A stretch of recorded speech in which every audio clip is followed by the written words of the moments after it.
there's an art to business too that I think has been lost. And people think maybe you have to have a party or have a lot of money or no, you have to just connect with people. As a business owner, if you just care the most, like if you just care the most, it's going to take you further than maybe a Harvard degree or someone that's smarter than you. Like, just fucking care. And that goes from janitor to CEO. You're going to get noticed. It's going to take you far. And besides that, you're going to feel really good about yourself. My guest today is someone who's crazy enough to run 100-mile marathons. He's also crazy enough to have let former Navy SEAL David Goggins run his life for a month. But apparently that level of crazy works. Jesse Itzler has done a bit of everything, from rapping to selling coconut water, and today he even owns part of an NBA team. He's built multiple successful companies. Now he's sharing his lessons on what he's learned along the way, especially the ones that came the hard way. I spoke to Jesse at his home in Atlanta and got to hear his most important insights from the companies that went well and found out what he learned from the ones that didn't go quite as planned. Strap in, Jesse's one of the best storytellers out there, and I'm sure you're going to love this one. This is PodCrash.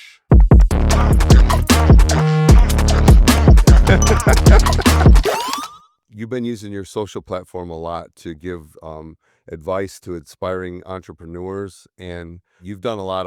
We're going to get into some of that, but why listen to some of the advice that you give? The obvious answer is going to be, well, because it works, I guess. But No, yeah, I mean, that's a good question. There's a lot of voices out there and a Mhm. lot of people that you can listen to for advice that you and I didn't have growing up. You know, we had to learn, make our own mistakes, but now through social, like you have so many virtual mentors and so many sources of information. For me, I've experienced a lot. I've been in a lot of different industries, from private aviation to beverage to music to some things worked, some things didn't work. And my wife says this all the time, but the more you experience, the more you have to offer.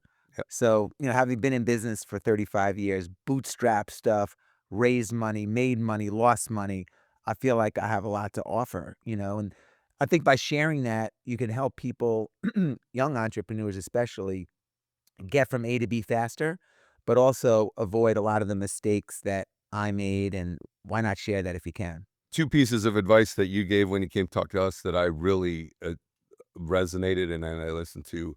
And you have this vibrance about like enjoying the moment and living life at a different level than most. And I've met a lot of people, but your whole message of being where your feet are, being present, and then not giving up what you have to get what you want. Like those Mhm. are two things that really resonated well. So practical advice too. It doesn't have to just be in business. Yeah. Eh, Gandhi had a great quote. He said, learn like you'll live forever, live like you'll die tomorrow. Oh And wow. that's always been my kind of mantra. Like, I'm trying to still learn at 57 years old. I still like love learning.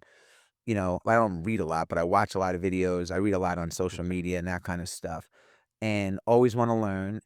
But I live big, I live with a lot of urgency. And I've always been like that, even in my 20s. Oh, I'll do it next year. I'll start my diet next year. I'll go on the sales call in 2 weeks. Like, it doesn't work like that. Time Yeah. doesn't wait for you. So I love that quote. And those are two things that I try to, incorporate into my life. That's my notice just from what I've seen you post and what you've said. Like you live it too. It's not just advice that you don't adhere to. So it's pretty cool to watch.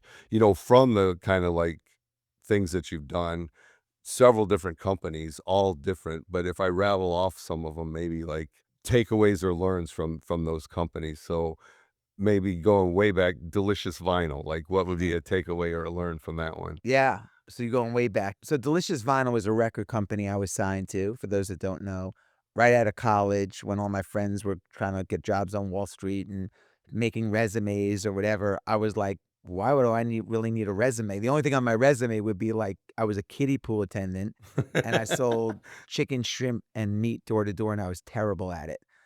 That's not going to really get me a job.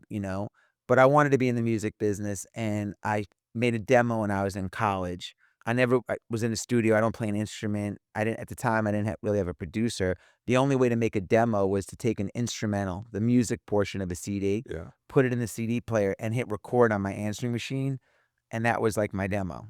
Oh, on the answer machine. Yeah, Not leave even like like a a little rap keyboard. while the music was playing, and I sent that to every record company. No responses. And then I started shopping it, showing up at record companies, literally just like knocking on the door, giving it that little cassette with my dorm room phone number scotch taped to it, no responses. And I went out to visit my friend in LA, 22 years old, and I heard about this record label called Delicious Vinyl, which was a really hot independent label in the 90s. And I cold called them and was able to get a meeting with the CEO and played him my demo and got a record deal. And, I think about this a lot, that one meeting was probably the biggest thing that ever happened to me other than getting married in my entire life. Not that like, oh, it changed the trajectory of my life. It was like I didn't have a lawyer. My dad owned the plumbing supply house. I had no connections. I didn't know anybody in music.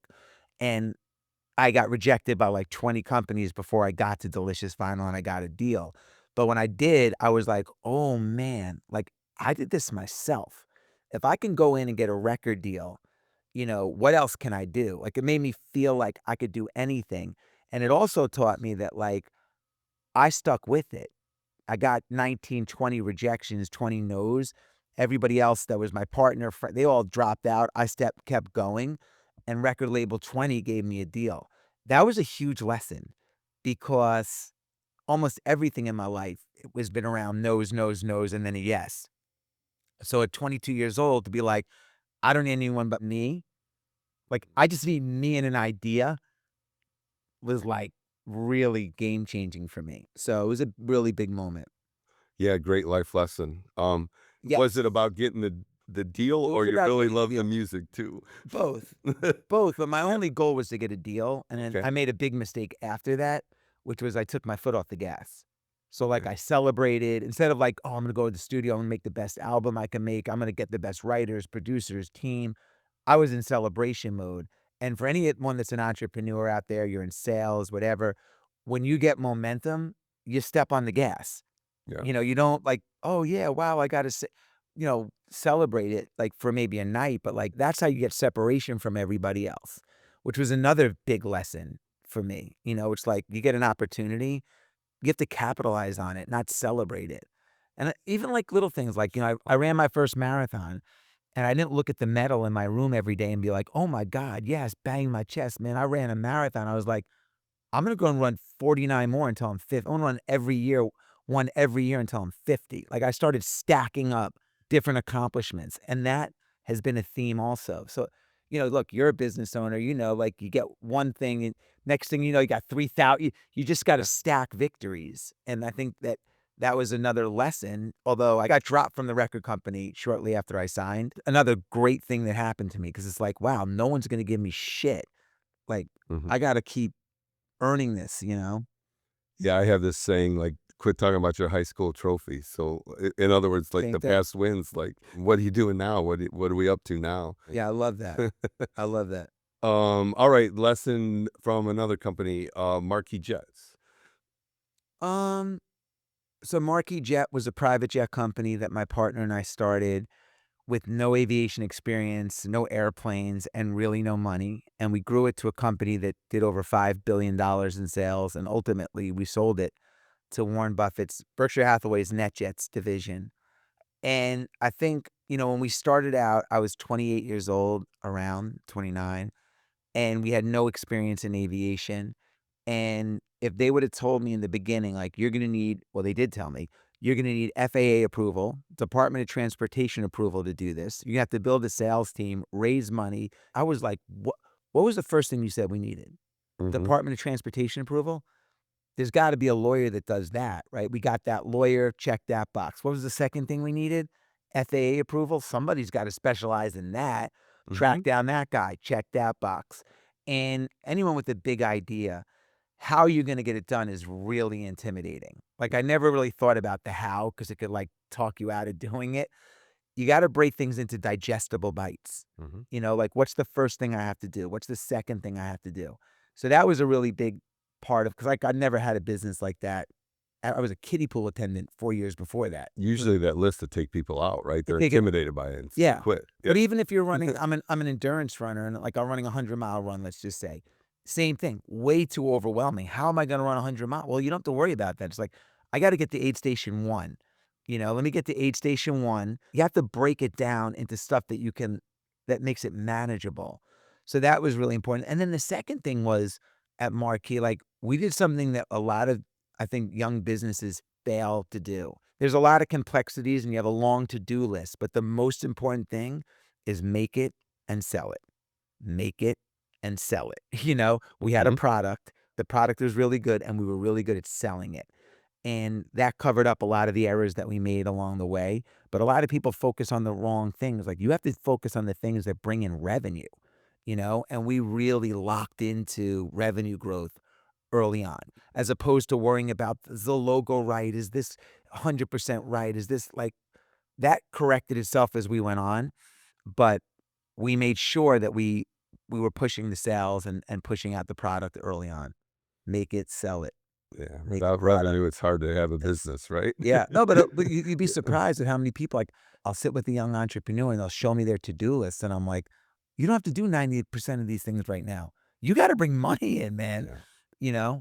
Yeah, ducks don't walk in a row, like, it's not gonna be perfect, just go. Yeah. Yeah, love it, and then maybe one more, like, I don't wanna skip the Zico water, though, because I think there's a good learn in that one too S that you could Yeah, share, so Zico coconut water was another business that I had. I love that you're picking successes Uh-huh. that, because there's a whole list you could pick from that didn't work. That did work. Was a coconut water company that I got involved with really early on. I discovered coconut water from running my first 100-mile race. I did a lot of research around like hydration and nutrition. Like, if you're going to run 100 miles, how many calories do you need? How much fluid ounces do you need per hour? How much sodium do you need? And everything pointed to coconut water. So I was like the human guinea pig. I finished the race powered by coconut water. I'm like, this is going to be the next big thing in running, in hydration, really. So I spent time trying to figure out how to import coconut water. I flew to Brazil, Jamaica, all over the place, and realized like I couldn't figure that shit out, man. The learning curve was too big. So I partnered with this company that was already out there called Zico. They were doing about $4 or $5 million in sales at the time. We sold it to Coca-Cola 2 years later. So we blew it up fast. But I think as entrepreneurs, to me, the lesson there was you can't be scared to ask for help, you Mhm. know? And I couldn't have done that on my own, but I knew that I could market this category and product pretty well if I could find a great operator and a great product that existed. And as I said earlier, like part of being an entrepreneur is figuring out how to get to A to B the fastest. Yep, And sometimes that's through partnerships. Sometimes that's by bringing in other people. So I had to make a decision early on, like go for this myself and own 100% of it or whatever, or own a much smaller piece of it, mhm, but get to the finish line for a much bigger piece of the pie. And that's what I chose. And it was the right decision. So, sometimes you got to bring in your weaknesses, people that can, pick for you. sure, Yeah. for sure, that any team good team does that, Yeah. yeah. And by the way, all this stuff might sound obvious, but it wasn't obvious to me. I didn't never no one ever taught me about business. My dad, like I said, owned the plumbing supply house. We didn't talk about money. He worked 6.5 days a week. Like, we didn't talk about, like he just worked, like, he went to his little thing and went on so I didn't know, and for a lot of people, that's super intimidating, like, "Oh, I don't have enough experience. I don't know anything about business," but for me, it was the best gift because it guaranteed that everything I did would look different than my competition because most of the people in the industries that I was in, they were doing the same thing that everybody been doing for 50 years. But, like, when you rip up that playbook that everyone's been using for the last 50 years in insurance, in whatever you sell, that's where innovation comes from and disruption comes from.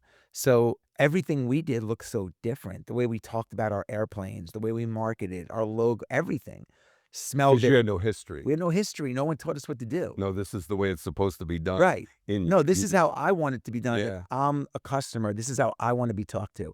This is how I wanna be pitched. that's a great perspective Yeah, and did make you different. Yeah, I get it, because you know what happens if you read the how-to book, you do the same thing everybody else is doing. and I'm there's like, nothing unique about yeah, it. like what Yeah. if you're an entrepreneur, you have to ask yourself, "What's unique about my product? What's unique about my service? How am I different than everybody else?" Like, those are important questions to ask yourself, and to be able to answer. Like I always say to people, like, imagine you're sitting in front of Gail King on the morning show, and she asks you, you know, Tell me about your business. Is everyone in your organization going to answer it the exact same way?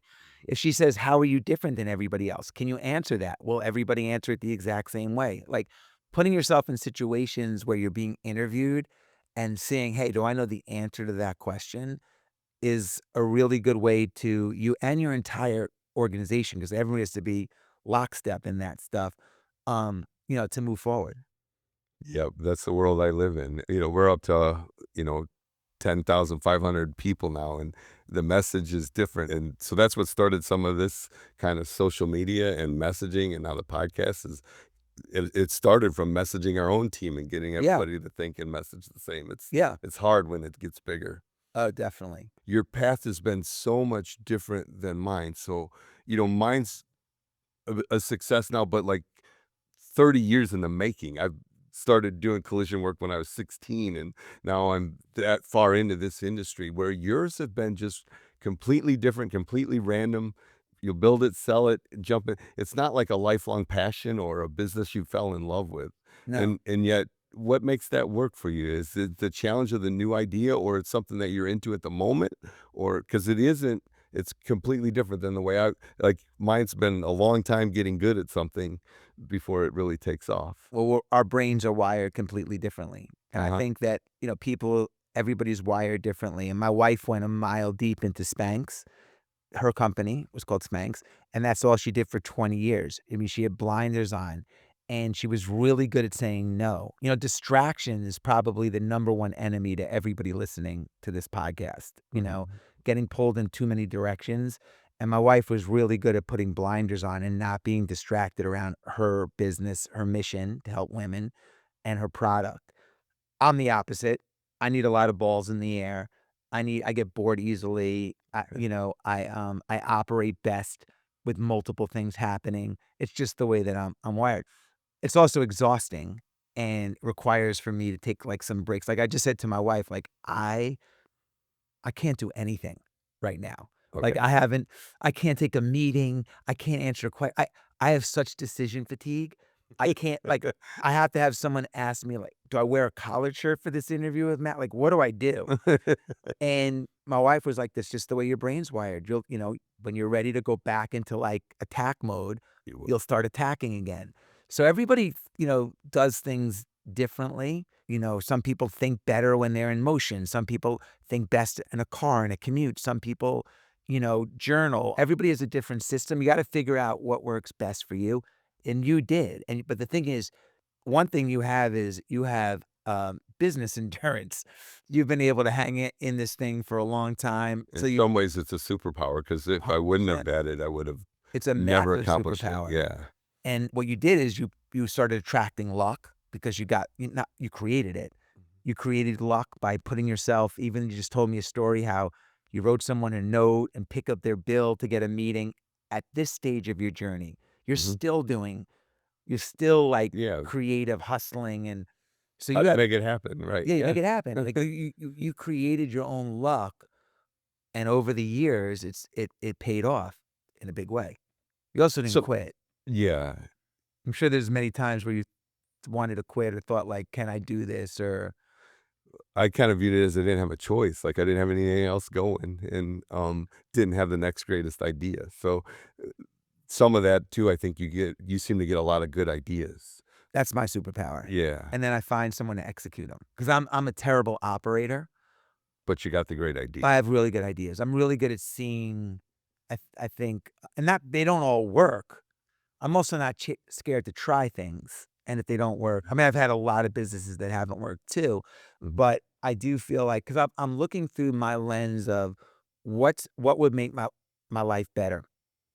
Entrepreneurs either create something new that didn't exist, or they improve on something.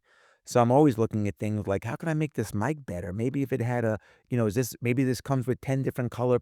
I don't know, but I'm just always thinking about stuff like that. that's really cool, and you'll probably have 10 more great business Getting ideas. tired. Yeah. 4 kids. Yeah. Do you see that same quality in your kids? They're young. Or they're more the I style do. of their They're mom? curious. Yeah. My parents did a really good thing. Like now I think, and I'm guilty of this, but a lot of kids are overscheduled. They're really overscheduled, and I would say my kids are probably overscheduled too, but when I was a child, I was bored a lot. Like, my mom would take me to she was on the board of education in my town, so she had a meeting once a month that was 3 hours. We didn't have a babysitter. She'd be like, "Grab crayons and grab Yep. your coloring book, and you're gonna sit in there for the 3-hour meeting," and I would be, like, so bored. But then I'd start thinking, like, "What if I played for the Knicks one day? What if I, like, became a pilot one day?" Like, I started just, like, dreaming, and I think that a lot of that is lost in kids now because they have so many inputs. They have podcasts, they have social media, they're scheduled like crazy, and, like, where's the time to just For think? the Yeah, and imagination. the imagination. You've got some really good advice that you give. A couple of them I want to touch on. So handwritten letters is something like would seem archaic today maybe, but you really believe in it still. Yeah.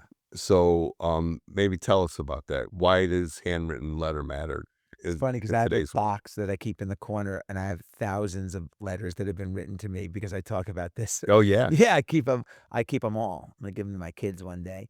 That was my entire marketing strategy in my early 20s. I had a hard time getting to people through email. Back then, there wasn't email, but, like, now, email, trying to get through assistants and this and that. There's so many layers to get to people, but I feel like everybody reads their mail, or Yep. most people read their own mail. They don't let people screen their mail, and, there's a different energy that goes into a handwritten letter. You gotta get paper, write it, lick the envelope, put a stamp on it, put it in the mail. Like, that's different than just hitting send in 2 seconds. There's a whole different kinda energy that goes with it, and, I feel like people feel that, and so anyway, yeah, so I still every year, I write at the end of the year, I write about 20 to 25 letters, just like, "Hey, man, thanks so much for having me sp it's 8,000,000,000 people. You guys had me speak to your company and be on your podcast, like, really appreciate it." It's like thank you Awesome. notes, Yeah. or if I know you like surfing, maybe I'll be like, "Hey, here's an article I thought was really interesting." It's just part of my networking and relationship building, and it works. I still get people that are like, "Man, I got your letter." It also gives you permission to go over to people like, "I'm not sure if you got my letter or not, but I did send you some." "Oh, yeah, I did." I just got a letter today, this morning from, Coach K, the legendary coach of Yeah. the Duke basketball team. I went to his basketball camp. He has a fantasy camp for guys 35 and older. There was 160 people there. I got a thank you letter, handwritten, about I'm like, "Did he write that to all 160 people?" Like, because if he did, that's legendary in its own regard. Like someone that Hall of Famer, Olympic coach, And he his picked up handwriting everything. letter. Yeah. I mean, so I'm not alone in the power of that.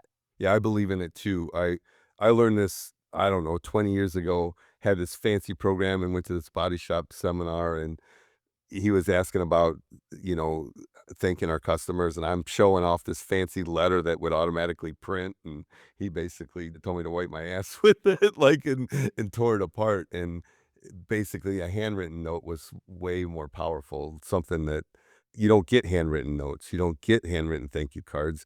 How many of them have you ever gotten in your life? And so it's a way of standing out. Way of standing out, and Yeah. also, like, there's an art to business too that I think has been lost in Yeah. today's world, and, like, the old school way that my father and my grandfather and probably yours and others operated in business, like, was on handshake deals and old school relationships and that kinda stuff, and I think a lot of that has been lost, and people think maybe you have to have a party or have a lot of money or make it no, you have to just connect with people and, show up, like, showing up Yeah. is really important. I know the people that went to my mom's funeral. I know the people that didn't go to my mom's funeral. I know the people that called me when my dad died. I know the people that didn't call me. Like, that shit matters, man. And I think that, you should be doing it anyway. But as a business owner, if you just care the most, like if you just care the most, it's gonna take you further than maybe a Harvard degree or someone that's smarter than you. Like, just fucking care about your employees, about your customers, about your product. Like, if you over-index in that one bucket and just that one bucket, and you're great at caring, which by the way, you don't need a degree, you don't need money, you just gotta care. And that goes from janitor to CEO. It's gonna get you're gonna get noticed. It's gonna take you far. And besides that, you're gonna feel really good about yourself. Like regardless of like where not everyone's gonna be rich, not everyone's gonna be a CEO, not every business is gonna work, but you're still gonna feel really good about yourself if like, man, I really get along with everybody and I treated everybody good and I looked out for people and I showed up. That is great advice. I'm caring all the difference in the world. Underrated. And it's free and it's easy. So that's when you talk about my kids and entrepreneurship and this and that. Yes, they live with 2 entrepreneurs, so they hear it at dinner and they're exposed to it. And obviously, they see the rewards of 2 entrepreneurs that have had luck, you know? But the emphasis is always on caring, and it's always on, like, empathy, caring, and effort. So, like, our conversations are really about effort more than I told my son the other day, because he's playing football and he's in 4th grade, but they're letting him play with the middle school team during the summer, like, workouts, which is amazing. So he gets up early and he goes to these practices and they're friggin' hard, and he's the youngest by a ton.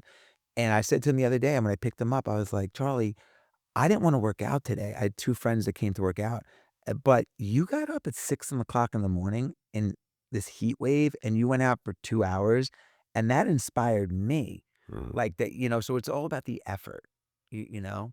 Yeah, I I live it in business. I learn it from my wife in personal life because for her, her efforts to make things perfect for her family, for our kids, for her friends, like it'll be a birthday party. I'm like a cake and a sing happy Yeah, birthday. same. She's got balloons hanging from the Everything. ceiling, Yeah. like walking through 5 tunnels of them coming in the front door. Every detail done up to the perfect degree. And it's cool for me to watch and learn from her. And it also frustrates her with me because, like, it seems like I might not care sometimes because there's no way I got bigger things I wanna Right. do in my mind, and to her, like, this is where really important, and it's those details do That's matter, it's good the care. balance. Yeah, That's that's good why it balance. works, right? Yeah. Yeah. Um, your big calendar, Mhm. you talk about a lot. Um, maybe on the big ass calendar thing, the whole, like, big thing for the year, I never really think about it that way. What if I get to it in February? So curious, like, you really believe in the things that you teach about that calendar. What is it that you've seen in it that really works and great advice around that, I guess? Yeah, so I have and sell this giant calendar called the Big Ass Calendar. It's 365 days. It's the entire year on one big piece of paper. That's it right there, by the way. Yep. And what it does So you is actually use it, you don't just sell it. yeah, no, I use it. We probably have 11 of them hanging up in our house. I'll show you when we walk out of here. Oh, Like every room has them. What it does is it allows you to see your whole year at a glance and like track towards goals, see where you're spending time, see where your gaps are. yep. And I color code everything, but it's a really big incentive to lay out your year in advance. So I do believe in that. I think, wars are won in the general's tent, Mhm. planning, etc. And as you get older, it's really hard to create newness. Like we live in routine, it's like wake up, work. Like then before you know it, the year's over. You got I get nothing, it. you got nothing to show for it. Didn't do anything new, no No. experience, no I got So you. the only really way to get out of like to create newness is to like plan it. So anyway, so we got this calendar, and but with the calendar, I kind of provide insight into my planning system and the 3 things that I do, which is the first thing which you mentioned is every year I do one big year defining thing. So there's an old Japanese ritual called the misogi, and the notion around a misogi is you do one big year defining thing every year. So if I were to ask you, "Hey, Matt, man, what'd you do in 2020?" I probably don't even know what you did 8 days ago. You would be able to say like, "Oh, in 2020, I rode my bike across America. 2015, I wrote Living with a Seal." Way better than Twen being defined by COVID, right? Right, For right, right, right. 2020. Yep. So, but think about this, if you're 40, let's just say you did that one principle. You come up with one big thing. I'm gonna run a marathon. I'm gonna launch a podcast. I'm gonna write a book. I'm whatever. I'm gonna stop smoking. If you're 40 years old and you live to be 80, and you just did that one principle, you'd have 40 year defining things that you might not otherwise have had on your like life resume. That's pretty good. Now, the second thing I do is I take 6 mini adventures a year. So out of 365 days, I Mhm. pick 6. I'll just do something I normally wouldn't have done. I'll go on a little mini instead of watching the Georgia football game, maybe I'll take my kids fishing. I don't know. But if I do 6 of those over 40 years, that's 240. Unique thing. Yeah, so now you got 40 like crazy big things and 240 mini adventures. That's like freaking amazing. Now you just said like, I got bigger fish to fry. I'm busy with this. My wife got the details. You're a busy guy, but while you're building up your business, you can't neglect like the personal side, you know? Agree. Yeah. So if you just put some structure to it, like, yeah, I'm just gonna plan like 5 or 6 little things and one big thing. This year I went to Finland with my friends. Last year I did rim to rim to rim at the Grand Canyon. The year before that, I rode my bike across America. The year before that, I ran a race called Ultraman. Like I'm following that blueprint and it's really helping me because one, I show up at work better because I'm like checking the me box. Yeah. I show up at home better because I'm not like resenting my wife or kids from taking away my time for things I want to do, which is a big issue for people. Like they resent their partner because they can't go out with their friends or whatever.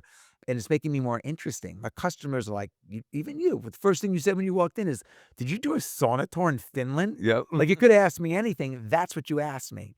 So now I'm like more interesting. I'm like actually standing out from my competitors. Like this guy's a fucking nut. He rode his bike across the country. He went on a sauna tour. He wrote a book about living with the Navy SEAL. Who is this guy? So it's made me more interesting. So, it's not hard to do. I'm not saying take 50 days of the year and bazillion dollars. When I climbed Mount Washington with my son, it cost $18 to park.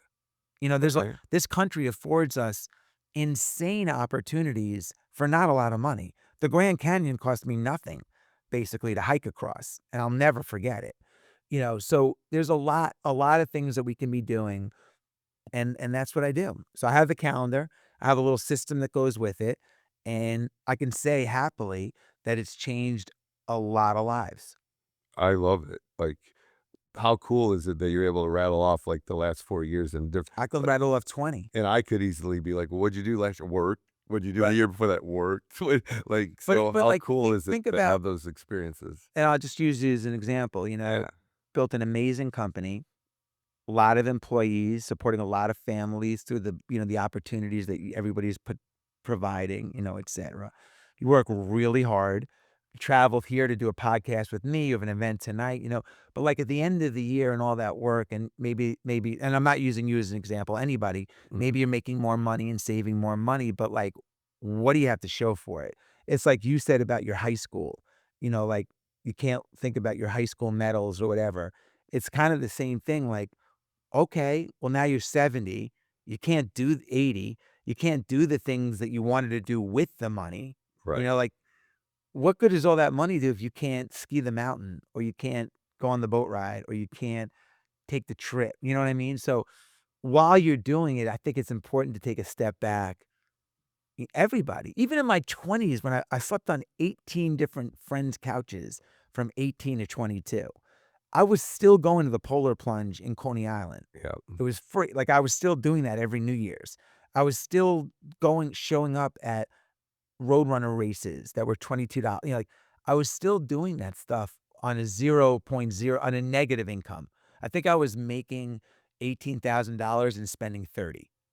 Like, but Mhm. I was still doing that stuff. I'm speaking about what's worked for me. I'm Mhm. not going from theory, like, but for me, that has worked really, really well. Since I started interacting with you, since I heard you speak, been applying that stuff. You know, what's been great for me is my family too, my wife and kids, because the kids kind of force you to get curious about Yes. things, get more interesting. Got to just went on a vacation with them. Got my daughter riding a bike, got my son fishing for the first time, and on a kind of a little charter. So that's stuff that, like, if it were just up to me to plan the weekend to do, like, wouldn't, Yeah, sit on the beach. yeah, Yeah. right. So, for Father's Day, they gave me a book called "We Want to Know You," and it's a fill-in about my whole li and I'm like, "Man, like, I gotta be able to say some stuff in this stuff." It's a little bit probably my wife driving that, but, like, Yeah. yeah, you need something besides just work accomplishments, Yeah. right? The life resume really resonates with me anyway. Yeah. The other piece of advice you give everybody is on direct messaging, which I'm curious because you must get like thousands of direct messages that you there's no way you can respond to them all. Mhm.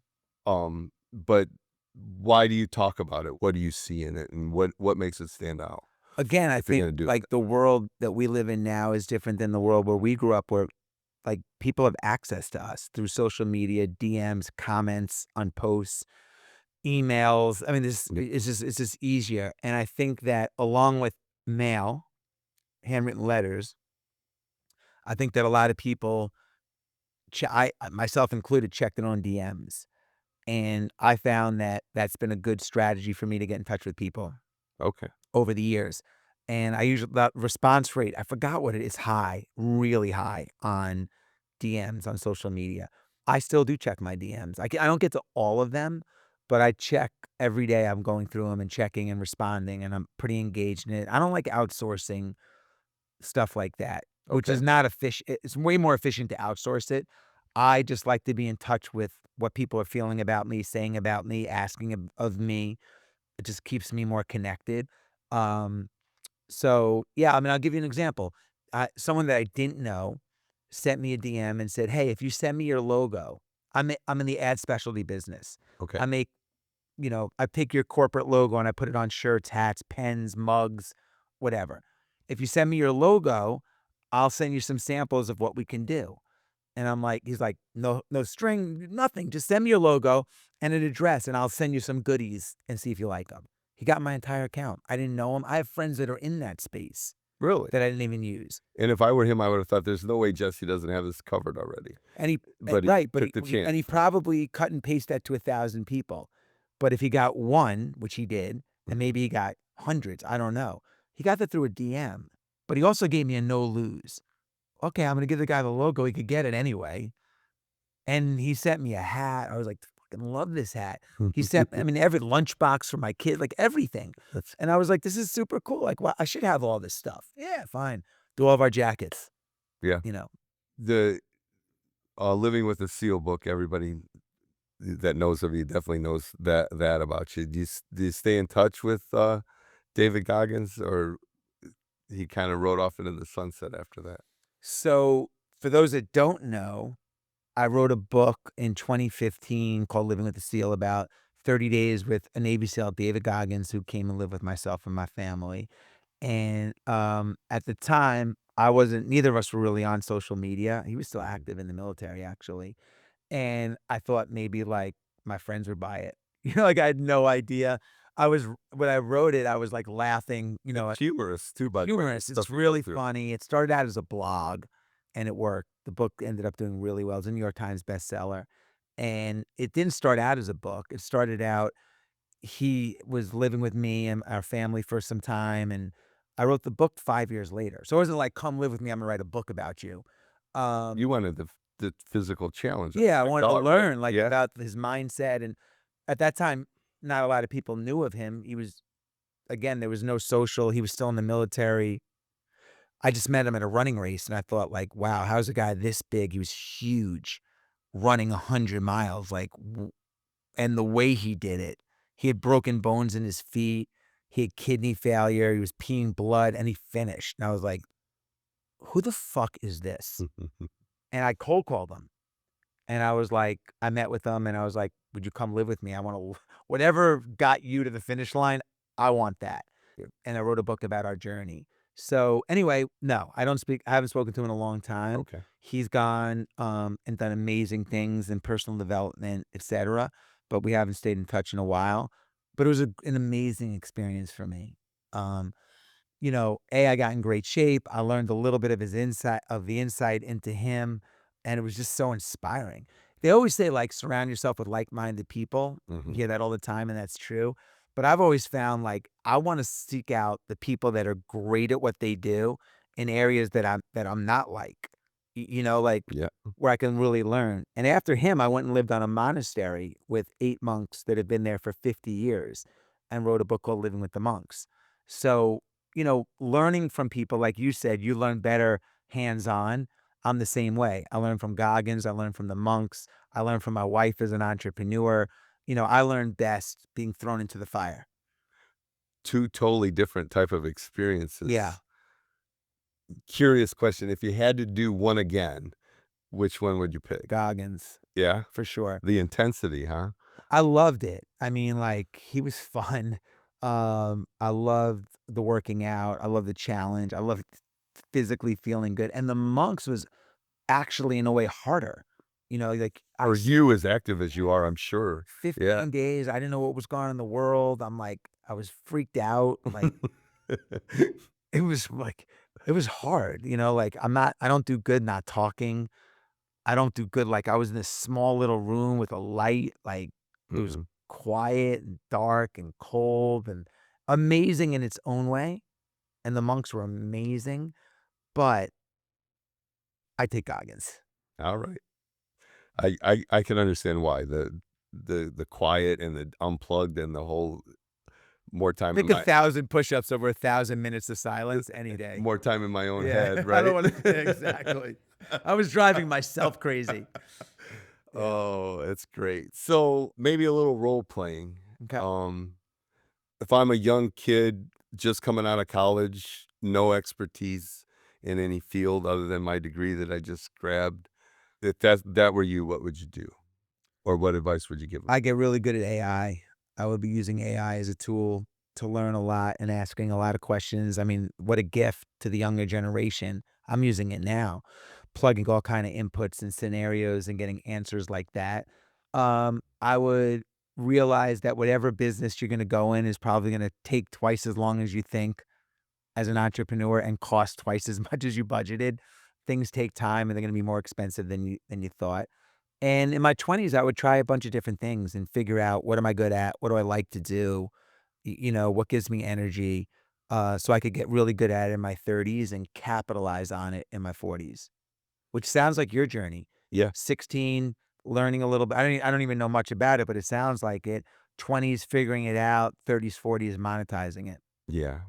30s trying to monetize it unsuccessfully. Yeah. 40s is where it really Yeah. starts Same with me. to me. People don't realize that. Like, Yeah. I look back on most of my friends, they made 20 times more in their 40s than they did in their 30s because they were better at what they did, they had more connections, they knew what mistakes to avoid, and, like, you have to be patient, Yeah. which is hard in Great. today's world 'cause you're flipping, you're like, "This guy's got a private jet, this guy's on a trip," like, that's their story, Mhm.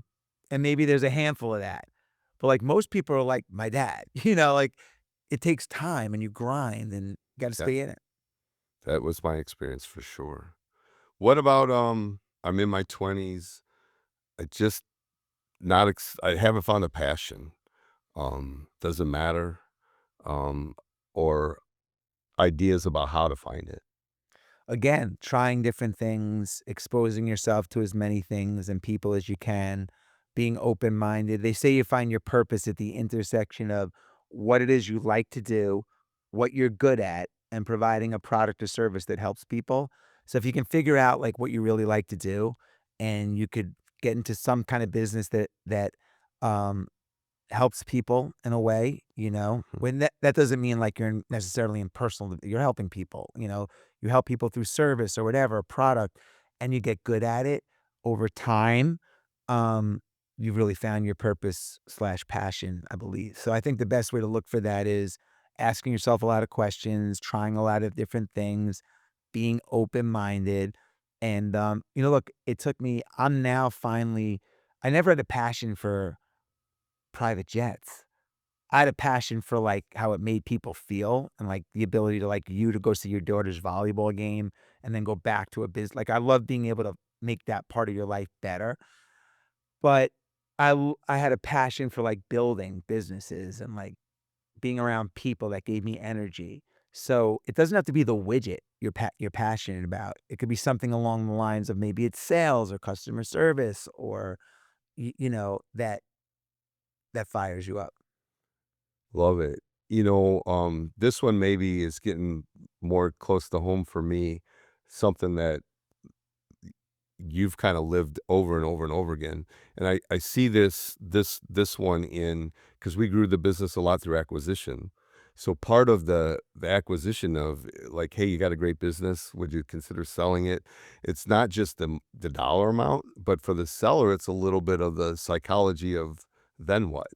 So, like, the day after it's sold, like, I'm not the people aren't gonna be calling me Yeah, you lose your anymore, like, purpose. yeah, like, what's Yeah. the like, in a good friend told me once, he simplified it, but he's like, "Look, like, every man needs to love somebody, needs to be loved, needs something to do and something to look forward to." So, for those that are kinda coming to the twilight of the considering selling the business, could be any age, or kind of the toward the end of the career, um, how do you get past the fear of what's next? Because I know from watching it over and over, like, the vacuum gets filled, like, they get excited about something soon, and you've been through it several times, so how do you navigate to just calm and wait for what's next, maybe?